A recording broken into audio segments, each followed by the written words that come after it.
الحمد لله الذي أخرجنا من الظلمات إلى النور. أحمده سبحانه وأشكره.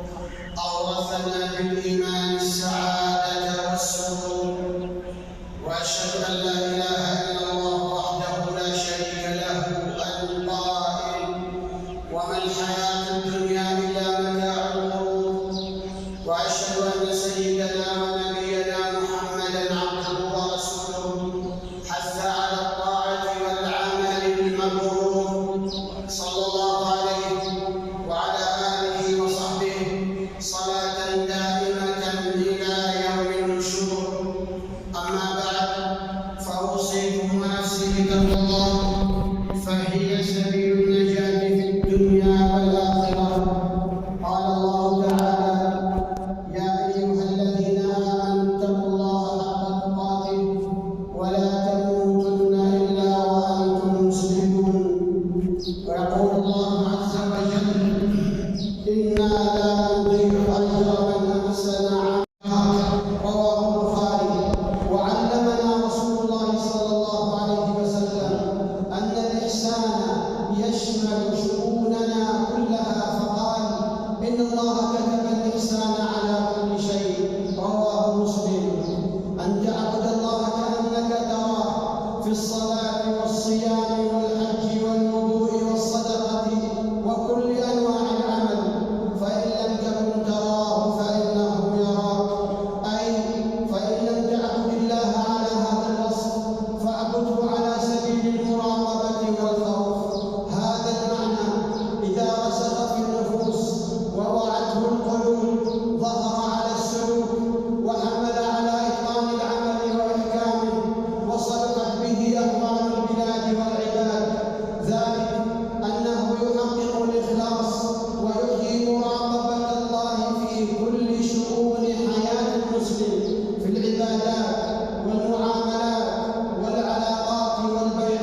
بيده، فلما أمر بذبح ابنه استسلم الابن لأمر الله والسمع والطاعة لوالده قائلا: يا أبت افعل ما تؤمر ستجدني إن شاء الله من الصابرين.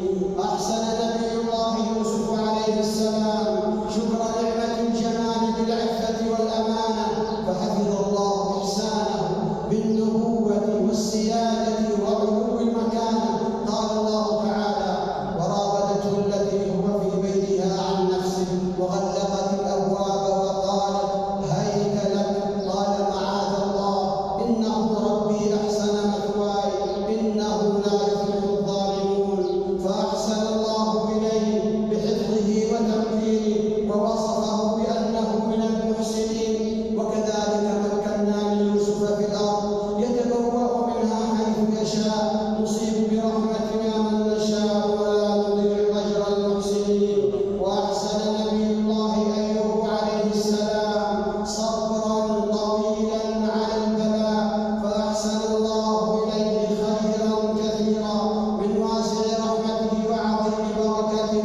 قال سبحانه: إنا وجدناه صابرا نعم العبد إنه أواب. فقال فاستجبنا له فكشفنا ما به من ضر وآتيناه أهله ومثلهم معهم رحمة من عندنا وذكرى للعابدين. ولما نزل على رسولنا الكريم صلى الله عليه وسلم الملك بغار حراء، قال لزوجه خديجة رضي الله عنها: قد خشيت على نفسي. فقالت: أبشر، فوالله لا يخزيك الله أبدا، والله إنك لتصل الرحم وتصدق الحديث وتحمل الكلب وتكسب المعدوم وتقري الضيف وتعين على نوائب الدهر. رواه مسلم. فلن يخزي الله من أحسن إلى مجتمعه ووطنه وأمته بأعمال الخير والبر. وأحسن الصديق صحبة النبي صلى الله عليه وسلم وتصديقه، فأحسن الله إليه خليلا لخاتم النبيين وخليفة له في أمته. يقول رسول الله صلى الله عليه وسلم واصفا فضل أبي بكر رضي الله عنه: إن من أمن الناس علي في صحبته وماله أبا بكر، ولو كنت متخذا خليلا من أمتي لاتخذت أبا بكر. إلا خلة الإسلام لا يبقين في الإسلام خوفة، لا يبقين في المسجد خوفة إلا خوفة أبي بكر. رواه البخاري. وأحسن النورين فيما أمده الله به من المال صدقة وإنفاقا، فأحسن الله إليه أثرا يمتد وأجرا لا يحد وثراء لا ينفد. فقال رسول الله صلى الله عليه وسلم: ما ضر عثمان ما عمل بعد اليوم مرتين. رواه الترمذي. هذه النماذج عباد الله تبين أن الله يجازي من أحسن في عمله بما هو أفضل وأكمل وأشمل وأعظم. قال الله تعالى: إنا لا نضيع أجر المحسنين. بارك الله لي ولكم في القرآن العظيم، ونفعنا وإياكم بما فيه من الآيات والذكر الحكيم. أقول قولي هذا وأستغفر الله العظيم لي ولكم ولسائر المسلمين من كل ذنب فاستغفروه إنه هو الغفور الرحيم.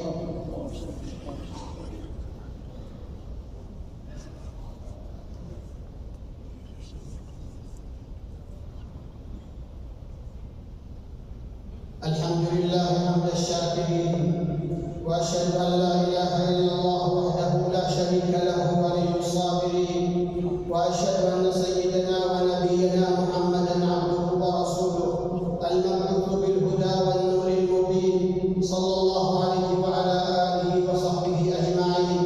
أما بعد، فأوصيكم ونفسي بتقوى الله عز وجل. والإحسان في العمل هو إحسان من نفسك لنفسك. قال الله تعالى: إن أحسنتم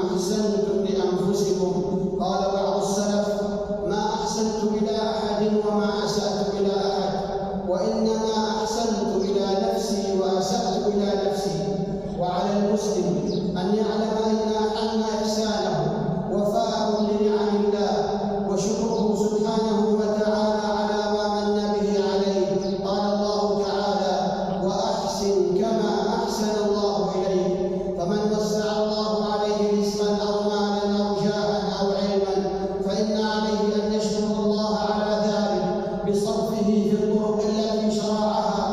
وقد شفع صلى الله عليه وسلم لمغيث لدى زوجته بريرة رضي الله عنها، وأمر أصحابه بالشفاعة فقال: اشفعوا تؤجروا. رواه البخاري ومسلم. ألا وصلوا عباد الله على رسول الهدى، فقد أمركم الله بذلك في كتابه فقال: إن الله وملائكته يصلون على النبي يا أيها الذين آمنوا صلوا عليه وسلموا تسليما. اللهم صل وسلم على عبدك ورسولك محمد وعلى آله وصحبه وسلم. وارض اللهم عن خلفاء الأربعة الراشدين أبي بكر وعمر وعثمان وعلي، وعن الآل والصحب الكرام، وعنا معهم بعفوك وكرمك وإحسانك يا أرحم الراحمين.